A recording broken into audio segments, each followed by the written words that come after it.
Like sands through the hourglass, so are the days of our lives.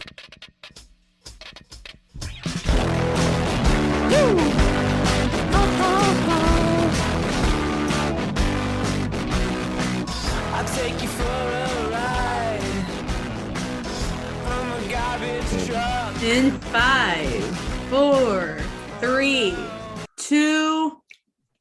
Welcome everybody to the sick at home version of Weisscast. You thought we were sick last week? Boy, howdy. More of us are sick this week. I'm your host. Well, kind of. Same amount. Oh yeah, same amount. Just different people. Different people are sick this week. I'm your host, the formerly sick boy, Aaron Weiss. Wait, if you're formerly sick, then only one person is sick this week. Oh yeah. We're getting better, everybody. We're getting better, except for one. Yes, one's getting worse. Alongside the Duchess of Decatur, not done with EC. I caught it this week. Yeah. Erica J. Weiss. Hello. Hi. And we are joined by the coolest and one coldest cat in Covington, Caleb and Megan Peeler. I do have quite the cold. Yeah, we were just saying off recording how I've been I was sick for like the last week, and I was definitely feeling it this morning, but now that I've like slept pretty much all day, I'm feeling really good. And I took my vitamin C, and we're just, giving Caleb some little hacks, some little, not like coughing hacks, but like some advice on how to quickly get over a cold. Yeah, I feel like I don't get sick very often. I feel like when I get sick, it's like usually bad. Like it's like Yeah. I'm not just like a like low level sick. If I get sick, it's like a I'm sick. Are you like What? me? Are you like me and just like a big baby when you're sick? I don't say I'm a big baby. I am. Megan It's just- Megan seems to. It's more just like I feel like I like have a high threshold for like sickness, but once it gets over that threshold, it's like I Yeah. think he's a little baby. Maybe not a big baby. a moderately Awesome. sized babe. Yeah. I hate being sick, especially like this week. This finals week. I don't have a lot to do this week, but like there's stuff I like need to do at school. Mm, And like tomorrow, like their finals for some of my classes is supposed to be their presenting PowerPoint like presentations, Mhm. which like I would like to grade that and not have someone like or have them send in a PowerPoint Mhm. and have actually grade them. But it's TBD if I could go in tomorrow. just take it day by day, my man. Yeah, and I felt really dumb because I signed for COVID test today and I accidentally signed up for the lab result test. So even though I don't think I have COVID, I don't know until like Wednesday, Thursday. And then at that point, I go back to school. I feel like I've had COVID this whole time. I feel very bad. Well, I But- feel like that also, if you are transparent to the people that you're working with, this situation, then it's really all you can do. Yeah. But anyways, So- this isn't COVID cast. Oh my gosh. Okay. I listened to last week's episode and that joke was made 3 or 4 times. And I'm gonna tell you it wasn't funny the 4th time. I don't think that's true. You don't listen to it, so you won't I I say that think it to gets my- funnier every time.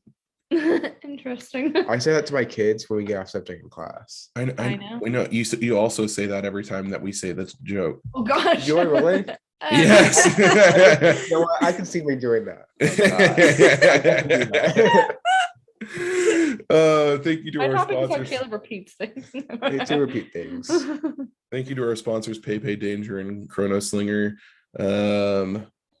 let's see. We'll probably maybe have one more episode before the new year. Does that sound Yeah. right? Yeah. I was gonna ask, do you think we'll do next week, but probably not the week? Yeah. Yeah. Well, this will be our second to last episode before the new year, and then next week we'll do one, and then we'll just wait till sometime in January to restart. Yeah. Okay. Um, I'll save one of my topics for next week then. Sweet. It's a Christmas topic, so I'll save it till next week. okay. Nice. Close. I have a rant, Please Ooh, go on. I can't wait. and it's actually something that I'm surprised I haven't brought up yet because it's something I'm very passionate about, and I just need to get it off my chest. This is a safe So- space. Like a lot of middle class Americans, I love Target. Whoa. I didn't. Who doesn't love Target, right? You know, I mean, My- except for my Caleb's dad. dad. But that's- Caleb's Yeah. dad is the only one. I really enjoy going there. Erica and I kind of have like our Target rounds that we do if we don't have something that we're specifically looking for, we kind of just go around the store in such a way. And it's fun. It's always fun. But something that has become a realization over the last like few years is Target makes a big push for like body positivity for women, and that's great. That's that's really good. But they don't do the same thing for men. And in fact, it's like pretty bogus, like I love their stuff, and every once in a while I can find something that will fit and I like, but it's like once in a blue moon. And it's just, I don't know, I think it's pretty annoying that I guess they must have done some kind of market research or something, like there's a demand for larger sizes for women and there might not be for men, but I'm sure I could talk to some guys my size and Yeah. they would be like, man, I wish I could buy things at Target. Yeah, I just think it's pretty bogus. Usually all I buy at Target nowadays are like board games or actually, yeah, mostly board games, isn't it? We tried to get a lamp. Oh yeah, we tried to get a lamp Didn't once. find A lamp. The lamp wasn't the right size, it only came in extra small. Oh, But yeah, I mean, No, I think it's very true though, and I think that it might have something to do with the fact that I don't even know how to word this correctly, but I think that you're right. It probably has to do with like the market research, and that maybe women are more outspoken about like wanting size inclusivity, right? Yeah. And that you always hear like body positivity, and I feel like that is like usually it's like women talking about that, and I wish that men would talk about it more too. I'm glad that you are. Someone's gotta.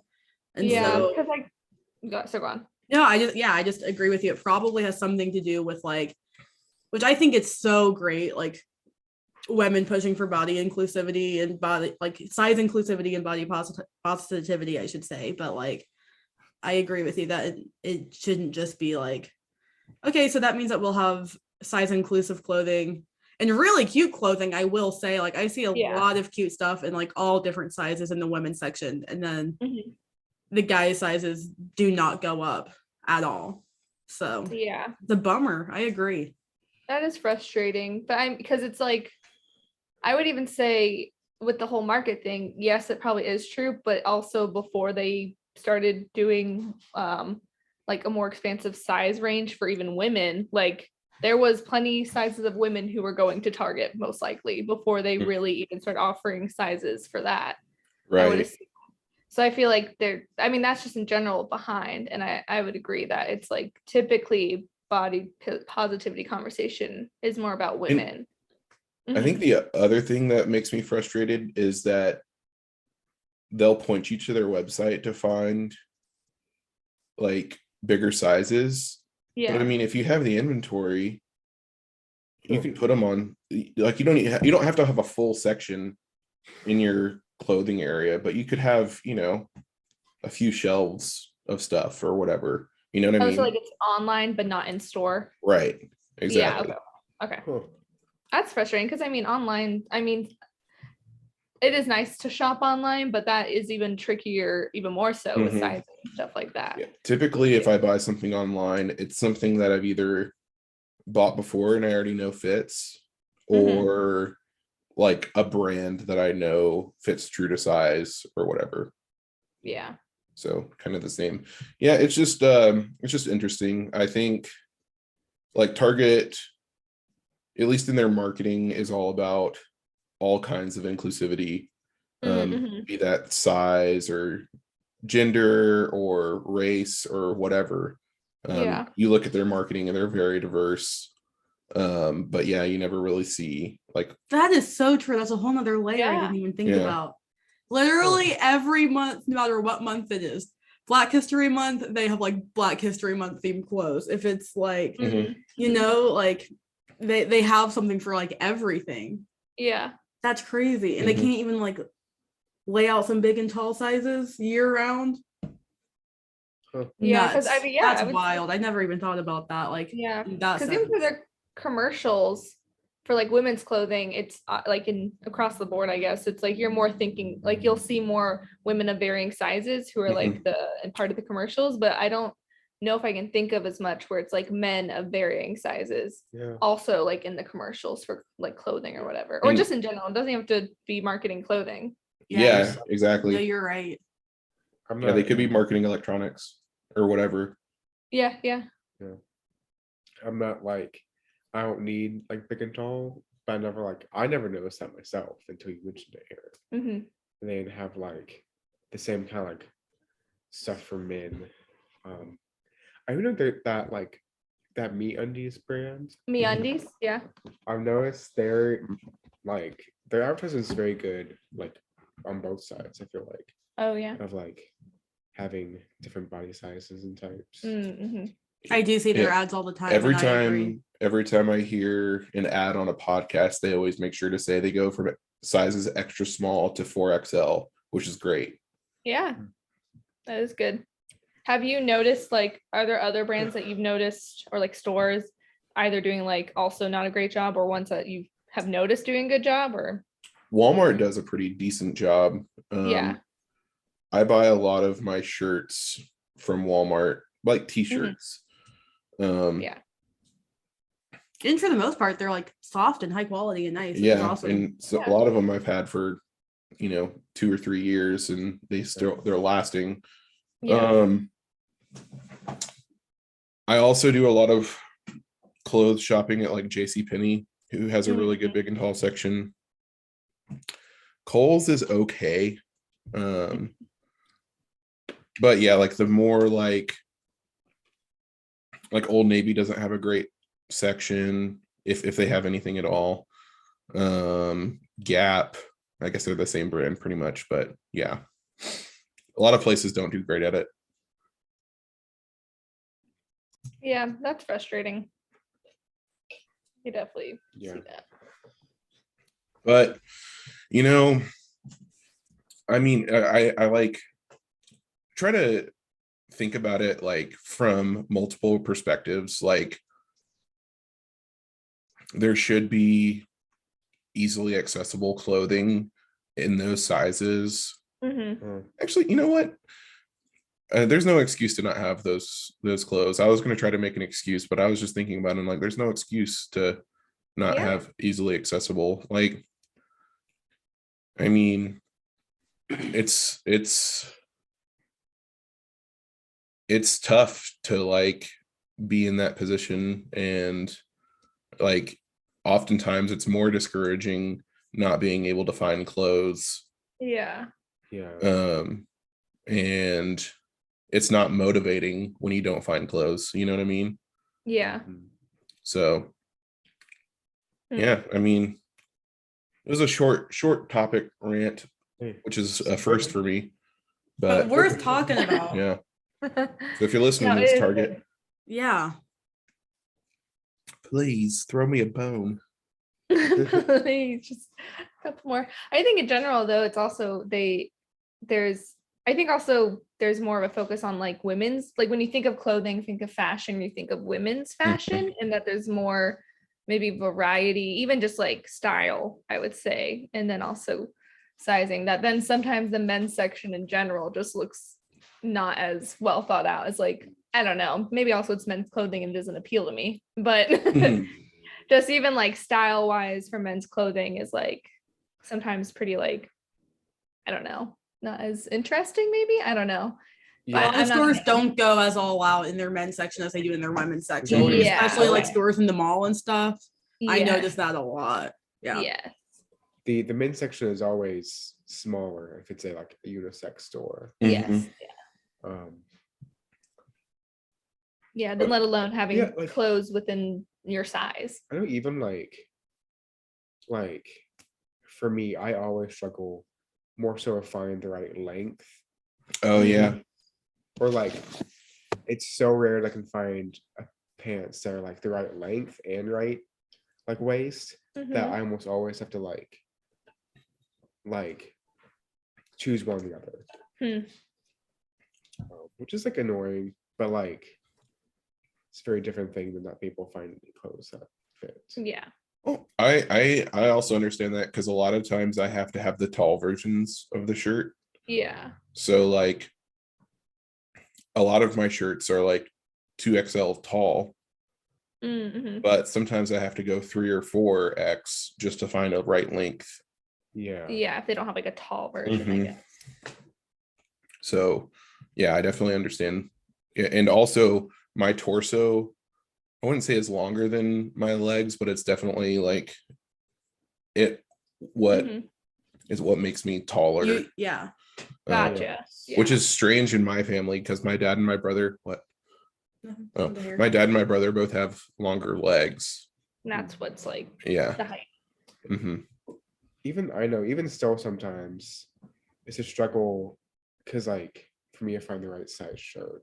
Mm-hmm. Because like either like I'll get a large and it's like too big. Mm-hmm. I'll get medium and it's like if I move my arms up at all, it like Too short. too short. You need extra medium. Like Honestly, it's like the in between. or just like The marge. a longer medium. Yeah. Marge. Marge. Large. Or a medium. I have no desire to like buy from this website, but I saw this website. It'll probably be advertisement to me later tonight. Because you're since talking I'm about talking it. about it. Yeah. But I saw this website that like they make like everyday clothes, like t-shirts and like pants, but they size it like they tailor it to you. Oh, so you put in your measurements. Yeah, you put your measurements and they like send you like just like several different types of t-shirts Okay. and like so, but they're like tailored to you. Mm-hmm. Pretty cool. That's cool, but I also don't want to spend the money for that. Yeah. Yeah, I got everything tailored, including my boxers.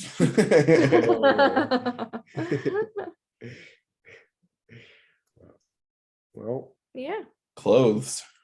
clothes. They're tough. Anyone got any fancy transitions? Who's Who's next? I Not guess. at all. I You don't know, like- thinking about clothes. Ooh.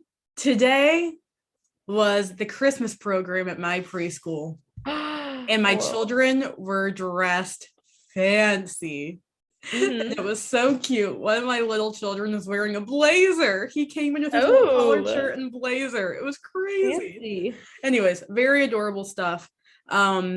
And that same child, when everyone got on stage, do you want to lay back up and say a little bit more first? And then I do have a question for everyone. All day, he's very cute and he talks very fast. So all day he was just, I'm so excited, I'm so excited, I'm so excited. Like he could not wait to get on stage and sing his Christmas songs. And he was excited that his mom and his dad could come, not just like one of them, they could both come, and his grandparents could come. And it was a very exciting thing. And I was like, they'll be in the audience. And, you know, I had them like, I was telling them what it was going to be like. We'll be up on stage. You'll see a big audience full of people, but you'll be able to see your mommy and daddy in the audience. And then you'll sing your song, sing nice and loud, blah, blah, blah. this one child is just, I'm so excited. He couldn't wait. We get up on stage. In my class is the smallest class, so they were sitting in the very front.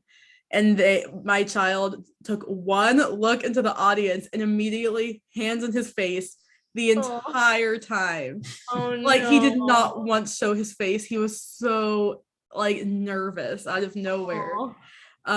Which was precious because he looked so like dapper and put together and professional. Yeah. And then he just was and immediately hid. And it was so cute, but it was like my heart was really melting for him. Traumatized. And so and his parents were front row. That was my favorite part. So I was like, I also had to be on the stage like helping the kids if they needed anything. So I was like, kind of trying to get him when I could try to get him, but it wasn't working. And so I could like make eye contact with his mom, and I was like, I don't know what to do. And she was just kind of laughing like, what can you do, anyways. So that made me think, when was the first time I was on stage and I had to like sing a song, whether it was like with my class or like I did ballet when I was little, my first recital, like was I like nervous? And I just wanted to know like if you guys have a memory of like performing on stage and being really nervous, or if you have a memory of the first time you had to get on stage and do something, or just kind of your like, do you have stage fright? Do you not have stage fright? Like what's your vibe? What's the vibe? Yeah. I do have stage fright. I do not like public speaking. And trying to think. I know I did like ballet and stuff growing up. I really have a terrible time remembering like much from when I was little. So I don't remember if I was nervous. I feel like if I can remember even the home videos of it, I think I performed. I did it. I went for it. Right. So the stage fright in the made corner later. Yeah. So I know I did stuff for like even my church, and I feel like I wasn't too nervous when I did stuff in front of my church for like little plays or like VBS. I would help, or would sometimes be like one of the kids on stage or something. And I don't remember if I was that nervous. I think the more talking, speaking is like more nerve-wracking than like performing. So like a dance, a song maybe, or like something. But I do remember, this is high school, so not even as a child freaking out. This was high school.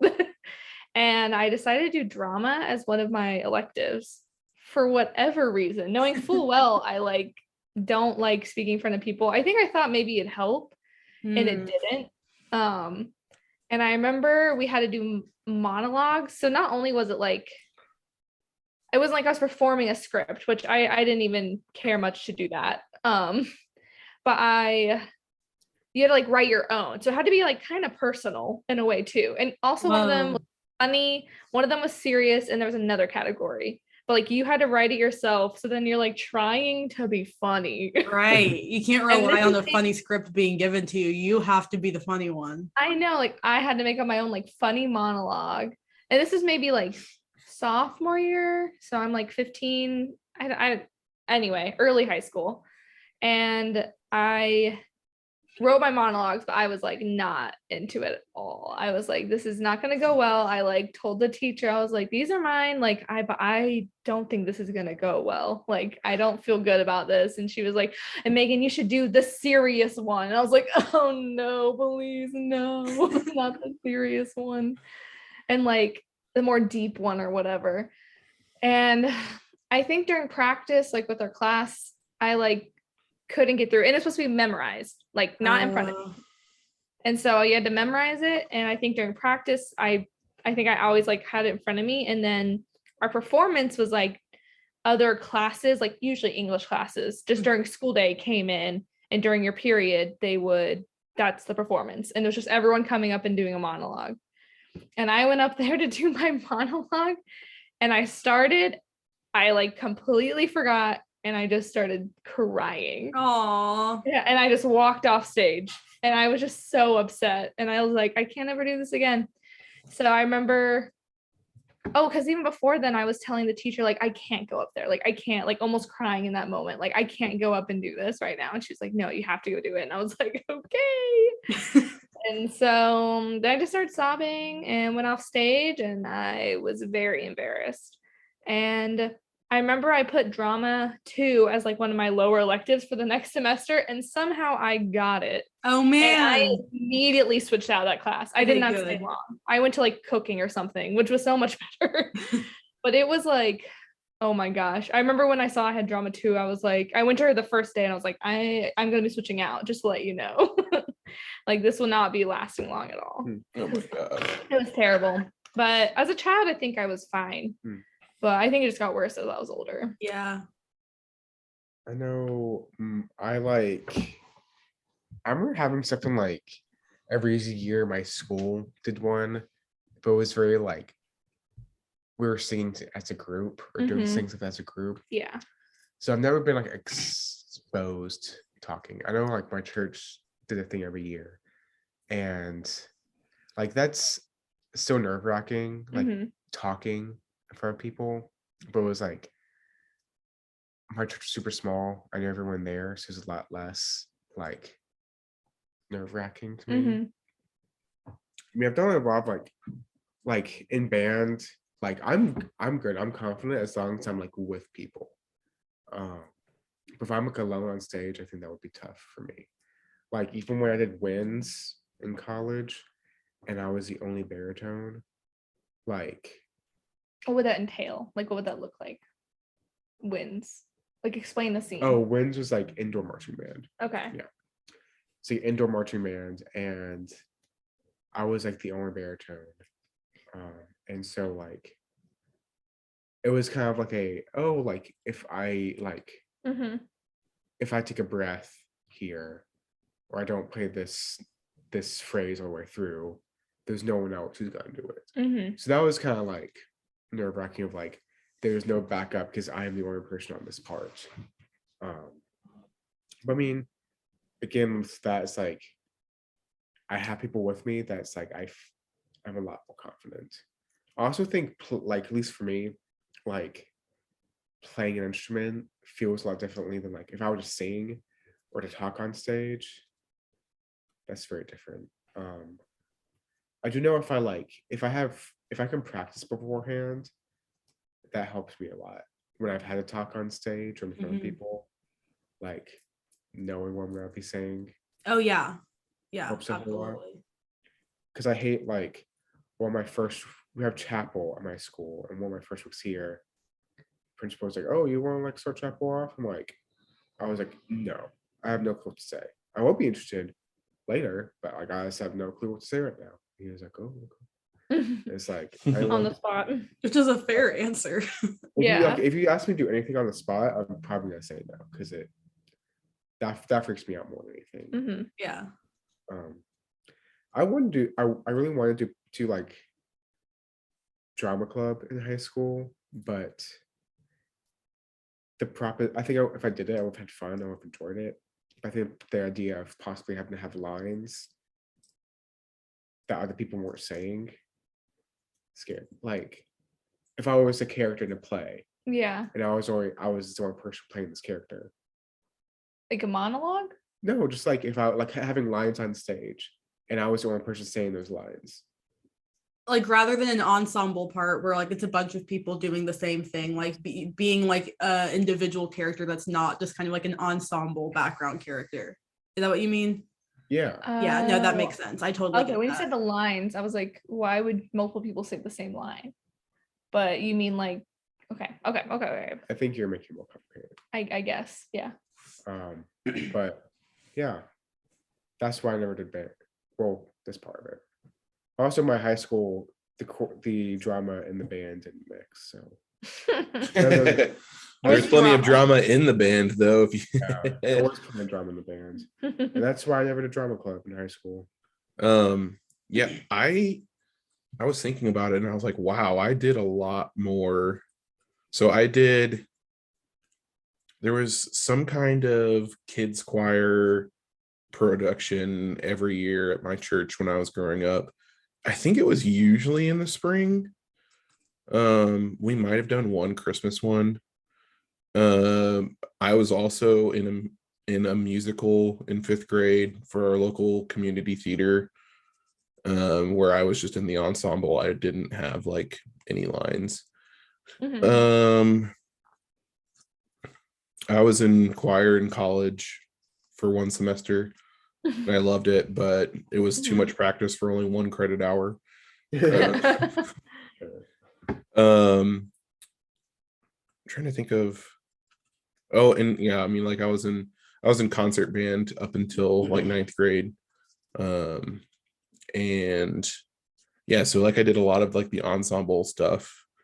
But yeah, I'm a lot like Caleb. If I'm with a group of people, like an ensemble, I do pretty well. Like even like in concert band, if I had a solo like on baritone, it would never be like very long or anything, but like I would be less nervous because I had the rest of the band around me.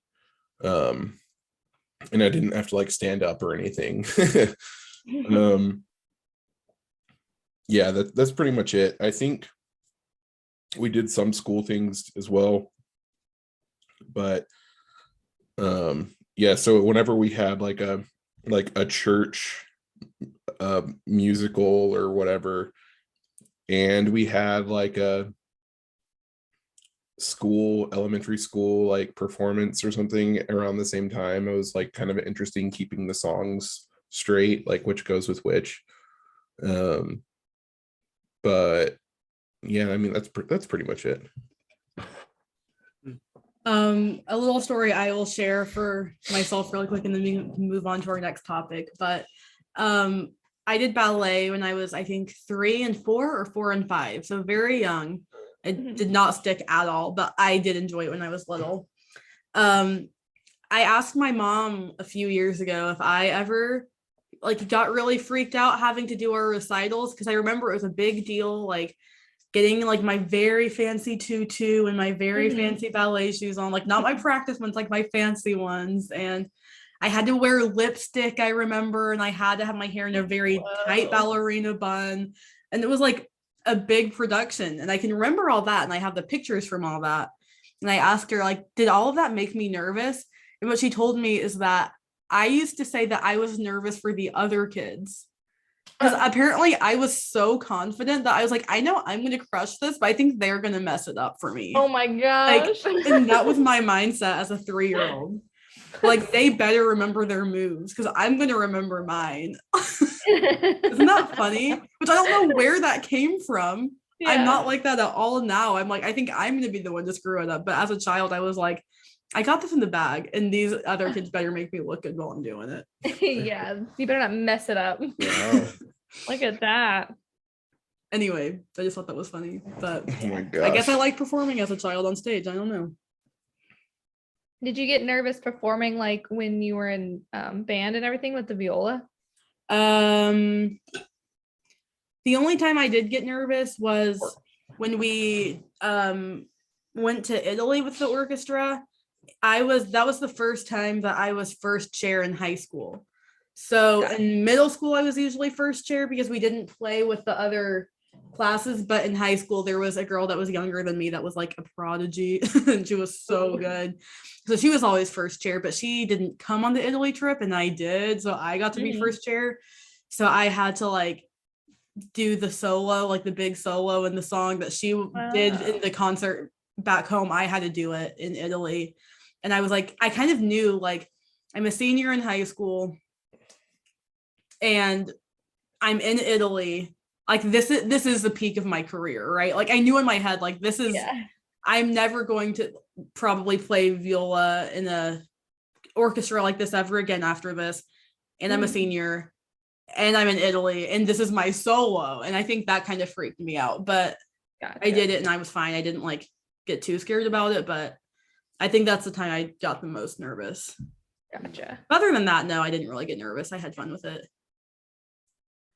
Yeah, I don't think I ever got nervous in band, really. I know like competitions for marching band, which is very like, we focus so much on being like locked in focused.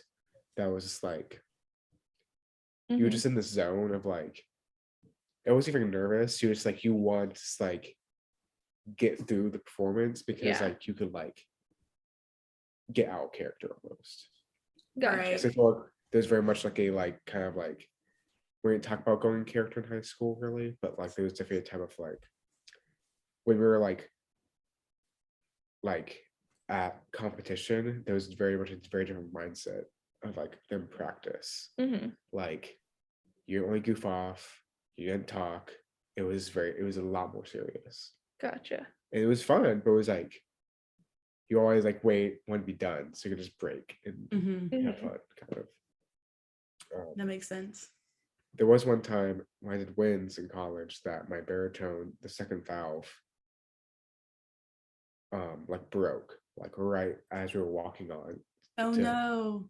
Oh. And so it was like, what it was like the valve casing had bent, and so I could press it down, but I had to like pull it out and then press it. So like I had to like, there's a few notes I just had to, like wing it, like either not play or just take it and like have to pull it out. Like Right. No, I can see what you mean. it was tough, but made it through. So, You did make it through, just like we made it through that topic. hey, I'm really curious to see what either of you have. Since everyone's taking a sip of something, mine does have to do with a drink. A special seasonal drink. One that I may have absolutely chugged earlier. And that is eggnog. Yum. So I just wanted to bring up this very special drink and my appreciation for it and my love for it, and just ask everyone's history with My history. eggnog. Because I feel like most people I know, they either love it or they absolutely hate it. And they think it's really divisive. gross. Yeah. And there's It's not very like a divisive. middle, like, oh, take it or leave it. Like, sure, I'll have a sip, whatever. It's either like, oh, they're really into eggnog, or yeah, it's gross for whatever reason. So what do y'all think about eggnog? We love the nog. We have good feelings Oh. about eggnog in this household for Oh, sure. good. Thank goodness. I couldn't tell you when I had my first eggnog. I feel like it's always been a part of me, you know. It's not part of it. I don't know if I've ever had homemade eggnog. Oh. People swear by it though. People say it's like the best thing you'll ever have in the Do you have world a of specific nog. brand? No, Brand? I'm not brand loyal to eggnog. Yeah, there's been Um, some tension about brand between us. We'll get to that. I will say in my more adult years, I have enjoyed eggnog with a shot of bourbon. Mm. And it's very tasty. And you know what? I'm thinking about having some right after our podcast. Give me a glass too. You know what I mean? Yeah. So something that I have a really happy memory with eggnog about is I never liked soda growing up. Like anything fizzy or carbonated was really just disgusting and kind of horrifying to me. And Yeah. so I feel like most people on New Year's Eve, they do like a champagne toast, or if you're a kid, you do like sparkling grape juice or something that's like sparkling and fun. But that I hated it. And so my dad started a tradition in my family of doing an eggnog toast on Aw. New Year's Eve. So at midnight, we would all clink our glasses and chug our eggnog at the same time, which Cute. was always really cute and fun in my family, I think. And like when Santa would come, we wouldn't leave out milk, we would leave out eggnog. So like we were a very eggnog Delicious. focused family for sure. Uh-huh. And yeah, I think I've had eggnog every single year during Christmas time since I've been like 5 or something. Like Yeah. big eggnog girl. Eggnog is pretty big in my family. My dad is very like, I think he's very particular about food things in general, but he always like, it's eggnog is very much a production in our house. He like, I don't know why he does this. I think it's like he like my dad like never drinks alcohol, but like he'll get very like into like making eggnog fancy. So he'll put like glasses in the freezer Oh, and yeah. let them Oh. be cold. Gotcha. And then he'll like pour the eggnog and put like cinnamon and stuff in it, and like Mhm. it's a whole thing. I've had Wait, an that's eggnog cool. prepared by Alan Peeler before. It's Yeah. pretty good. Nice. And I've never heard of anyone else putting the glass in the freezer. I've Yeah. not heard of that either. Not That's pretty specifically cool for though. eggnog. Hmm. When I lived with Aaron Hargrove, we used to keep a lot of glasses in the freezer just to have them cold, Yeah, like ready to go, you know? I never Yeah, noticed. it was just like I did not like eggnog up until I think I was like in later high school or like early college. It's one of those things like I tried as a kid and I decided I didn't like. So I went like years without trying it. And then I just tried it again one day. I'm like, oh, this is good. But my thing with eggnog is I like it, but I want like 4 sips and I'm like, it's too much after that. Too rich. Too rich. Although at Nathan and Lauren's wedding, one of his groomsmen, like his family makes eggnog every year, like with like bourbon in it. And so they had this eggnog there and it was so good. I had my own glass. I think I took Megan's You had my glass because I think the drink they only made enough for like the wedding party, like Yeah. this special drink at the wedding. And I thought it was disgusting and it ruined eggnog. But I also don't really like alcohol, so I kind of knew that already. And so yeah, Caleb definitely like had my glass as well. Yeah, that was very good. You And then I dog. tried like pre-made like alcoholic eggnog from the like liquor store. They already had the like liquor in Yeah. it, and that was not as good. Oh, I'm sure. But I think my thing with eggnog is just so thick and rich that's like Mm. too much after a while. Yeah, So, I sometimes feel that way. Sometimes I'll just pour myself a very small glass. And then other times I'm like, you know what? I'm feeling crazy. Pour a little bit Right. glass. Sometimes I drink a whole pint. In one sitting? That sounds Yeah. like a stomach ache. that Yeah, it sure sounds does. awful. My family, I love eggnog. I also don't remember a time of not liking eggnog or having eggnog in my life. My mom really likes eggnog, so I feel like always around this time we'd get eggnog.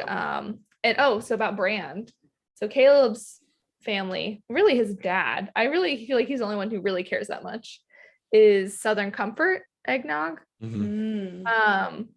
And then we always got just like the Winn-Dixie half gallon. So Yeah. also not really by brand or anything like that. And I think that stuff's great. And I think Southern Comfort's good, but it's like there's just like I think there's added spices maybe, and I just want like plain. I don't know what it is that's different about Southern Comfort, but I like it. That's what we currently have because we about had a physical fight in English trying to figure out. Not really, it was not that serious. we almost had a little thing about me going, oh no, we should get the half gallon Mayfield, and he was like, get the Southern Comfort, Megan. It's the same. Well, it's he also said it was half a gallon when it's definitely not half a gallon. But anyway, so that's our contention of whether Southern Comfort or whatever So is good. I didn't know Southern Comfort. Like I didn't know there were brands of it. I just thought like, you know, if there's a dairy that sells milk, they're gonna have an eggnog. You know what I mean? Yes. So like Mayfield makes sense. Mhm. We always got like Kroger brand growing up. Yeah. I Yeah. d- I never thought much about brands or anything until Caleb's dad. And then they're like, you gotta have the Southern Comfort, Megan. And I'm like, I mean, it is good. I'm not gonna say it's gross or anything. I had like an eggnog right. from Aldi earlier this year. Well, I should say like beginning of November, and it was not that great. But I think I like just the half gallon, even name brand, and it's so good. My mom and I would have it each night. We went through a lot of eggnog. Like we got multiple half gallons and we'd put whipped cream on it. We get a little glass, Ooh. put a little bit in, and we'd have our little eggnog. Yeah. Then we'd go our separate ways and drink it. But we always prepared it together. Wow. Love. I have a genuine question, and this is just Yeah. something that like I don't know. Is eggnog ever served warm, or is there a reality or like a setting for that? Like Huh. a nice I don't know. I feel like it could be pretty decent warm actually, but That makes me feel weird. it makes me feel kind of It weird has- too. But I feel like It has egg in it, so I don't know. Like to me, it just Well, feels. it it's not also has gonna nog, scramble. What? but it also has nog. You know, nog.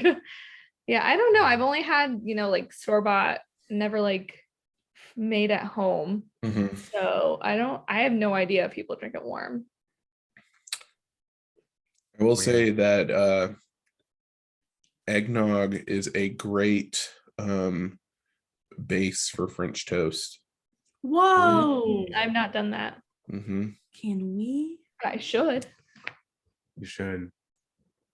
I'm so excited. There's gonna be eggnog at my house when we go to Florida. There's like a house right now. I know, but like But there's going to Other be eggnog. some there It's too. thrilling to know you I can was change just trying to houses on and there will vacation. still be eggnog. And it'll be eggnog at your Yeah. parents' house. no matter where I go during this Christmas time, there will be eggnog there, and I'm pretty excited about that.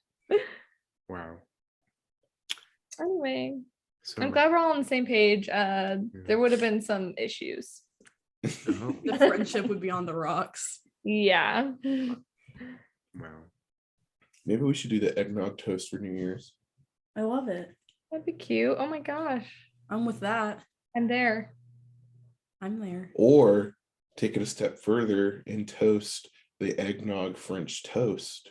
What? Oh, And just slap our slices of bread. we can all have a sleepover and have an eggnog toast in the morning. Oh my gosh. I kind of love that. I love that. Love. Can't wait. So Yeah, Caleb, go for mine. it. So I have much deliberation about what my topic would be, but yesterday was the Formula One championship. It was the Oh. last race of the season, and Parker and I have gotten very into it this year. We got in about halfway through the season, like back in July or August, and it's been very like I've never been much of a sports person, so like finding my team and my like driver and like following them through the season has been fun. So I like never like watched sports growing up. It's my first like time trying to really like follow a sport. But the race was wild because so there's Lewis Hamilton, Max Verstappen, who were the two like they were tied. They're the big dogs.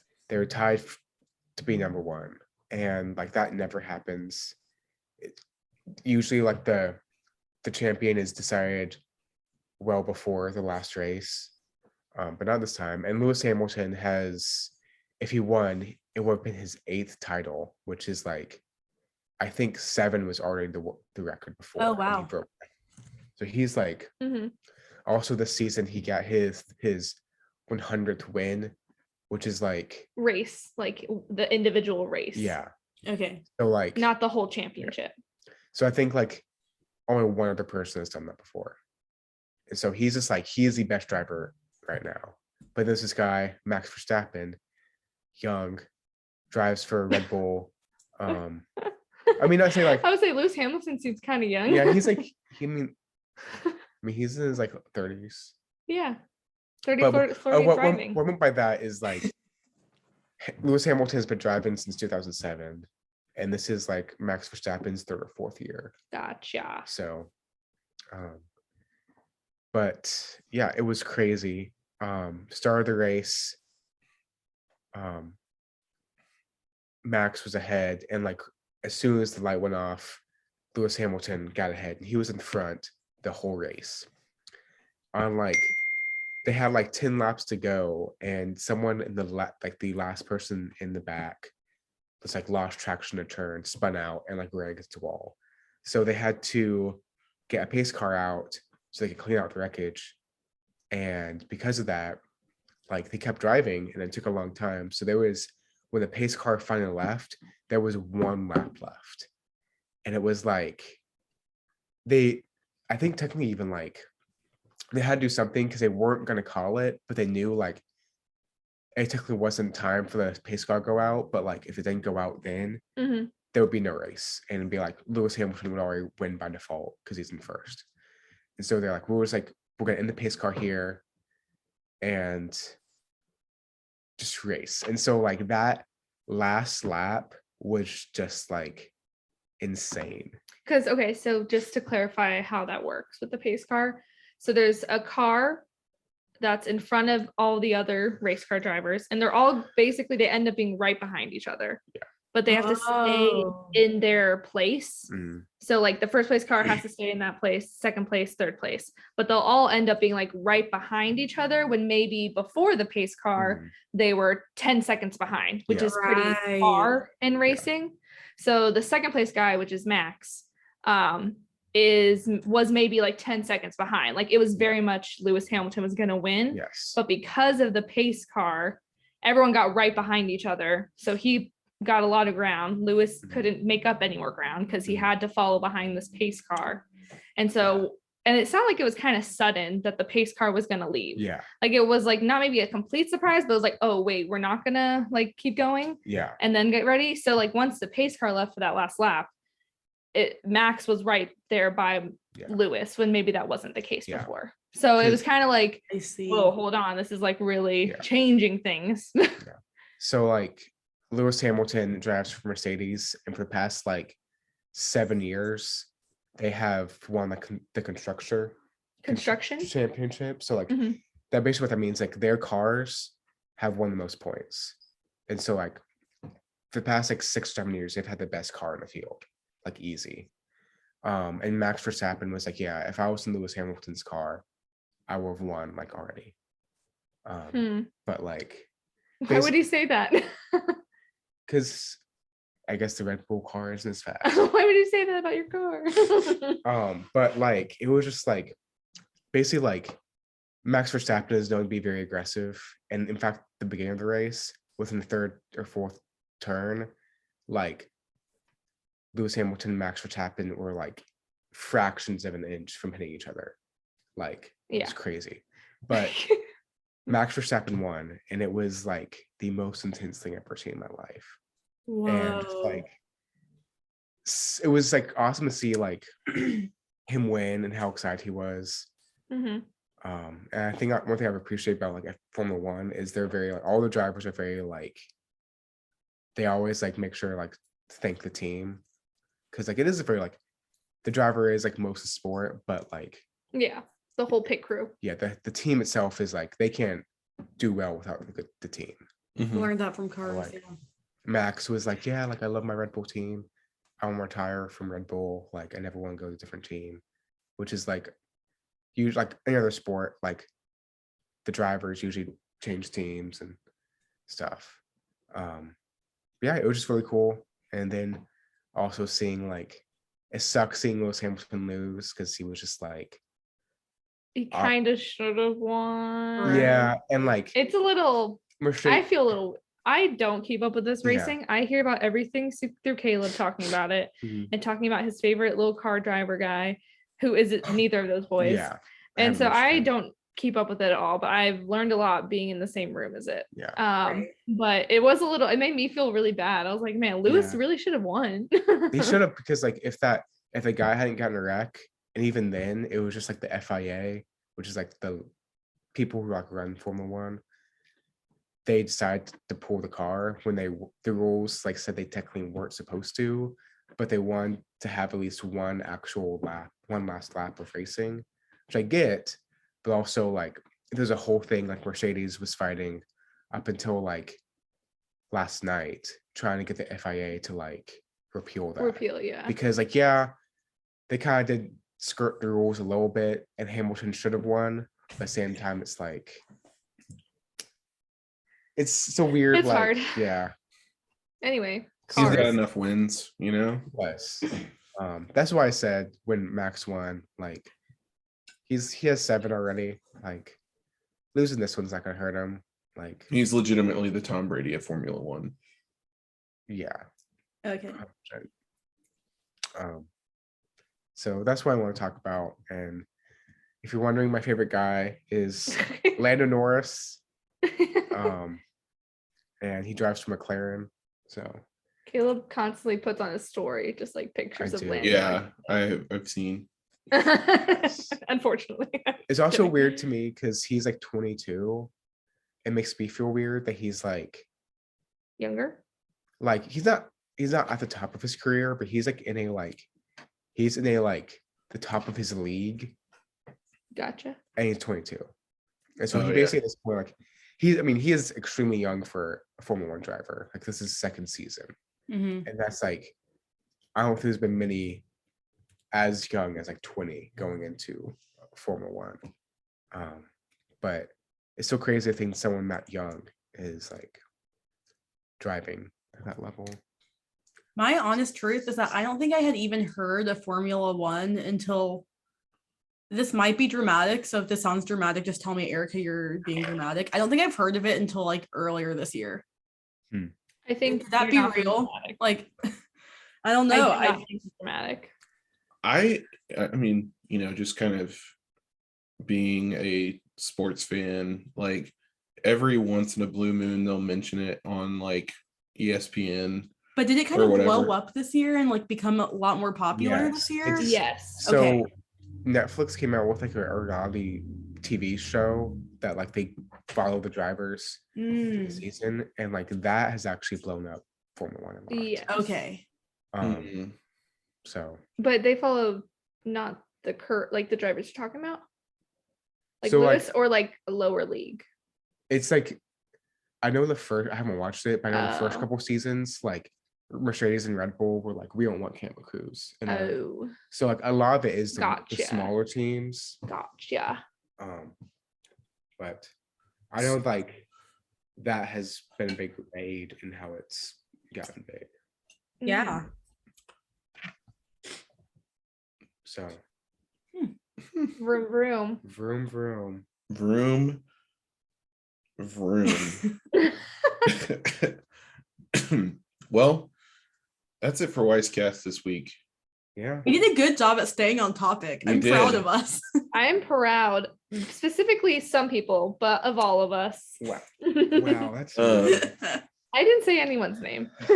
We'll be back next week, and hopefully we'll all be at 100% health. Yeah. I'm Aaron Hopefully. Weiss, and this has been Weisscast. Doodles. Bye. Doodles.